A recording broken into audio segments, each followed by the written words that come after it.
Samarqand davlat universiteti agrobiotexnologiyalar va oziq-ovqat xavfsizligining demak ilmiy laboratoriyasida turibmiz.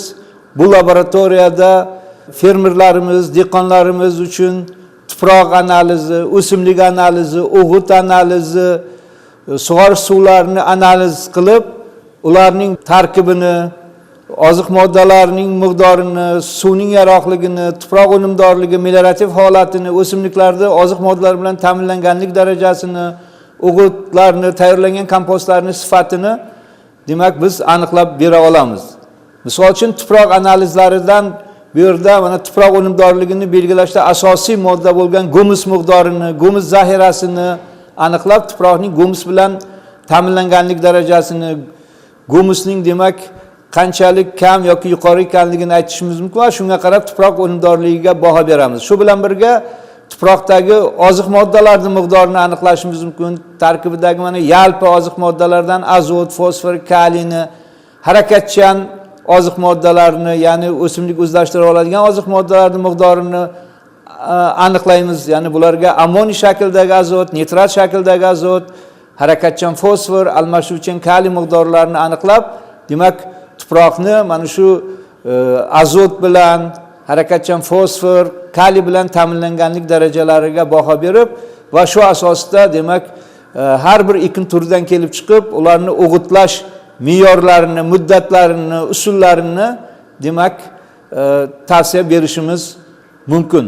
Shu bilan birga tuproqning muhit reaksiyasi, ya'ni pH deymiz, o'shaning qaysi darajada ekanligini aniqlaymiz. Ya'ni bunda kuchsiz ishqoriy, o'rtacha ishqoriy holatdami, kuchli ishqoriy holatda bo'lsa, shunga qarab demak pHni o'simliklar uchun optimal holatga, neytral holatga yaqinlashtirish yo'llarini aytamiz va tuproqning muhit reaksiyasiga baho berib, demak bu borada qilinayotgan ishlarni tavsiyasini beramiz. Shu bilan birga tuproqning meliorativ holatini aniqlaymiz. Ya'ni bu tuproqning sho'rlanishi, sho'r toplanish darajalarini aniqlab, ularning meliorativ holatini yaxshilash bo'yicha tavsiyalar beramiz. Misol uchun tuproqdagi quruq qoldiq, ya'ni suvda eruvchan tuzlarning umumiy miqdoriga qarab tuproqning sho'rlanish darajasini aniqlaymiz va sho'rlanish tipini esa mana shu tuproqdagi kalsiy, natriy, kaliy, magniy kationlarini va sulfat, xlorid, karbonat, bikarbonat ionlarining miqdorini aniqlab, sho'rlanish tiplarini va ularga qarshi kurash choralarini belgilab olamiz. Shu bilan birga tuproqdagi mikroelementlarni ham aniqlaymiz. Bizning laboratoriyamizda eng zamonaviy asbob-uskunalardan atom emission spektrometr deydi, ya'ni ICP deydi. Mana shu demak apparatda 71 ta elementni aniqlaymiz. Bular ichida makro, mikroelementlar bor. Shu bilan birga og'ir metallar bor. Bular bilan biz tuproqning mikroelementlar bilan ta'minlanganlik darajasini aniqlaymiz. Bu juda ham muhim hisoblanadi. Demak, o'simliklarni yetishtirishda, shu bilan birga tuproqning ekolog holatini baholashda tuproqdagi og'ir metallar miqdorini, ularning harakatchan shakldagi miqdorini, yalpi miqdorlarini aniqlab, tuproqning demak ekolog holatiga baho berishimiz mumkin. Shu bilan birga bu yerda o'simlik analizlari o'tkaziladi. O'simlikning fazalariga qarab oziq moddalar bilan ta'minlanib borishini nazorat qilib borishimiz mumkin va o'shanga qarab qaysi oziq modda hozirgi paytda yetishmayotganligini aytib, darhol bu yetishmaslikni oldini olish uchun qaysi o'g'itlar zarur bo'lsa, o'sha o'g'itlarni tavsiyasi beriladi.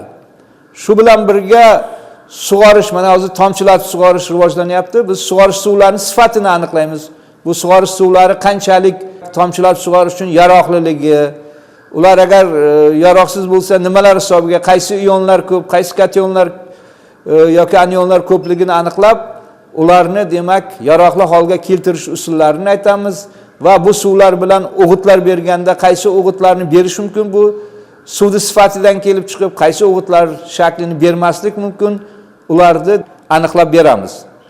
Shu bilan birga mana kompost tayyorlashda sifatli kompost tayyorlash usullarini va tayyorlanayotgan kompostning sifatini o'zgarib borishini nazorat qilishimiz mumkin kimyoviy nuqtai nazardan va ularni yaxshilash choralarini belgilab beriladi.